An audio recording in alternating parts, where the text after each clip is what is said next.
Hi there, my name is Ron Rogers, and this video is titled T-38s have been crashing from circling approaches for 50 plus years, and here is why. Now, I was a T-37 instructor. I'd flown the T-38 as a student pilot, and circling approaches were something we could do, but we typically didn't have much opportunity to do them, and really there wasn't much attention given to them. It was just, hey, it's another way to shoot an approach, and we shot lots of various approaches. Mostly they were high-tack and straight-in approaches, ILS approaches, and things like that. But on my way out to Edwards, they said, hey, we need somebody to teach the instrument ground school. And to do that, you have to go through the Air Force Instrument Flight Center and become an instrument pilot instructor uh, graduate to teach this course. And they said, would you like to do that? And I go, sure, that sounds like fun. So um, this was done out of San Antonio, and we flew T-38s, and we flew a bunch of approaches. Part of it was teaching the ground school, but also to have a broadened experience in various type approaches that could be flown. Now, the T-38 is a Category E aircraft. That's a very fast aircraft as far as circling approaches, so you need a lot higher turn radius. Now, there are not a lot of Category E circling approaches available. What we did was, since it was VFR, we kind of made up circling approaches. We said, okay, this would be the criteria for circling approach. You'd be down anywhere from 600 to 700 feet above the ground, which is half of the normal pattern altitude of 1,500 feet.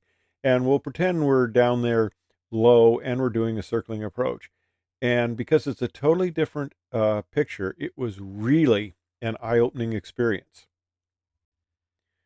Now let's talk about aircraft approach categories. Now, for my Cessna 310, I'm down there less than 90 knots. That's Category A. Little faster aircraft, Category B, and my 310, depending on conditions, could be up there, but typically not. Airliners are B and C type category. Fighters can be up there, Category D. The T-38 was a Category E aircraft because of its very high approach speed. Now, it's fairly obvious. The higher the approach speed, the greater the turn radius you need to make a 180-degree turn. Now, not all circling approaches are 180 degrees. What will make an approach required to have circling approach criteria is if the runway alignment is more than 30 degrees off. So you see it's coming in, you go, well, that's not too bad. I mean, I'm 30 degrees off. I can maneuver onto the runway, and that's fine. And a 30-degree maneuvering to a runway to land is really no big deal, but it requires a little higher minimums. And the other thing is that can make an approach a category or a circling approach is if the descent gradient is more than 400 feet per nautical mile from the final approach fix to the threshold crossing height. So that'll also put it up there. So offsetting from the runway and a higher than normal descent rate. Now, when I was in pilot training, I mentioned I did a video on the T-38 crash we had out at Vance, and it was brought to my attention in the comments section that this was actually from a circling approach, which I had not remembered. And then while I was out at Edwards, there was a T-38 crashed from a circling approach. And just recently, going into Montgomery Field here, a T-38 crashed from a circling approach, and they were both killed. Now, if you look at this approach plate here, I don't know how well you can see it, but on the Category E, the approach minimums are 860 feet, which puts you 639 feet above the ground. Normally, you're at a 1,500-foot pattern altitude, and if you're doing the circling approach at the circling minimums, it's a whole different ball game.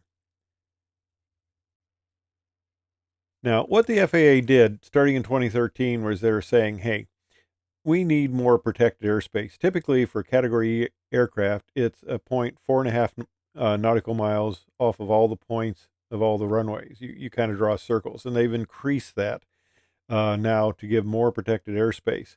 But and it on this approach at China Lake, Category E is now not authorized.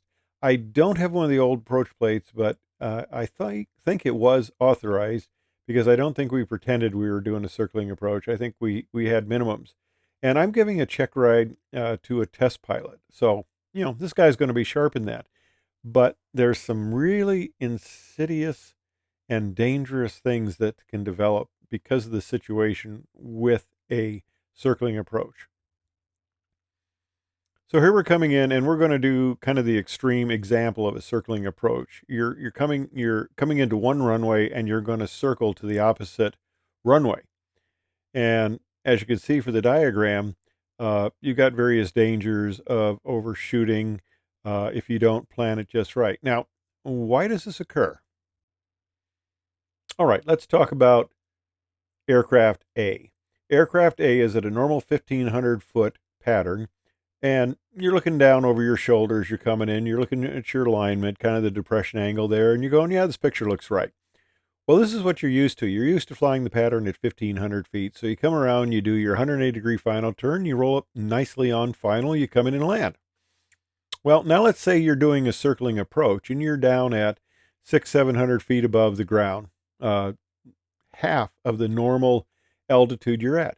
Well, when you're looking um, off your, in this case, right shoulder, you see the same picture, but because you're so much lower, this same picture is giving you a totally false perception of what you're doing. So you start the turn, and you can see from the red line there, it's the same distance around. But what happens to people, and this happened to the test pilot that I was giving the check ride, we're coming around, and he's looking at this, and things are going kind of by a little quicker than you think. And he's almost 90 degrees to the runway, and this isn't looking good. So the tendency is to try to, well, I shoot patterns like this. I know what I'm doing, so I'm tightening up. I must have overshooting winds or something. So you try to tighten it up, and that's where you get into problems, and that's where you can get into a stall and crash. Now, the interesting thing about the T-38 is in the pattern, you're always flying in buffet. And for most private pilots, things like that, you got a stall warning horn before you ever hit the buffet. The T-38 does not have a stall warning horn or system as such. You have AOA, and you get a slow indication, and that's telling you got problems. But what really happens is you go from buffeting to increased buffeting, and it starts to really bang. You're always flying in buffet, but it starts to get a real intense buffeting. That means that you're stalling. You got this highly swept symmetrical airfoil, and it's a small wing, and you start to get that hammering, and then the bottom just kind of drops out of you. If you just continue the turn like you would normally continue the turn at the 1,500-foot altitude, you'd come out, as you see, way to the left of the runway there, and you wouldn't be able to make the approach. So what you need to do is you need to be aircraft B. Now, you're lower, and when you look at that sight picture, it really looks weird. You really look low. This doesn't look right. Um, and it looks like you're way too far out. And if you're actually shooting this in actual conditions, I mean, it's not a very nice situation. It's hazy out there. You can't see what you're doing. The picture doesn't look very good, and you just don't look right. But you are. So when you come around, you can see that, hey, we're starting to turn here. We're getting the turn rate. Yeah, it's coming around, and it looks great. If you started it at point C, which looked right, you would vastly overshoot the runway. And of course, the tendency here is to bank it up hard, stall the aircraft, and crash. And that's typically what is happening to the people flying this. So this is kind of very important to go over, and I was glad I did. Intended to do it with the several of the pilots that I flew with, just so they could see this type of approach and how really difficult it can be. So that's the situation on T-38 circling approaches. If you're in an aircraft that, of course, has a much slower approach speed, the whole situation is not as magnified as it is in the case of a very high-speed aircraft. And you can be in tighter, and you can bank it up, and you probably won't get into too much trouble. But in a T-38, that's the problem. It's a type of approach people don't typically do. They don't give it much consideration because it's just something that's not done. And if it comes to a situation where you're flying one, you can get yourself into trouble.